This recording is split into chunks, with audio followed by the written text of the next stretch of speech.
Hello everyone, আসসালামু আলাইকুম। I hope তোমরা সবাই অনেক ভালো আছো। তোমাদের সকলের দয়া আমি অনেক ভালো আছি। তো আজকে রান্না করবো মাংস। তো প্রথমে একটা প্যানে মাংসগুলো ভেজে নেবো। মাংস, টমেটো, পেঁয়াজ এবং কাঁচামরিচ দিয়ে একটু ভেজে নেব।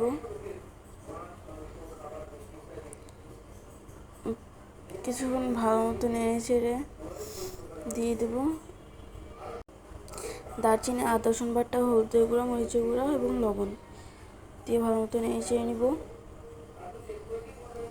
নাড়াচাড়া হয়ে গেলে দিয়ে দেবো লাউটাতে ভালো মতো নেড়ে চেড়ে নেব। ভালো মতো নাড়াচাড়া হলে একটু পানি দিয়ে দেবো। ধরে ঢেকে দেবো। কিছুক্ষণ পর ঢাকনাটা উঠিয়ে আবার একটু নেড়ে নেব। কষানো হয়ে গেলে পরিমাণ মতো পানি দিয়ে দেবো। তো আবার ঢেকে দেবো। কিছুক্ষণ পর ঢাকনাটা উঠিয়ে একটু নেড়ে চেড়ে নেব। তো আজকে ভিডিও পর্যন্ত কি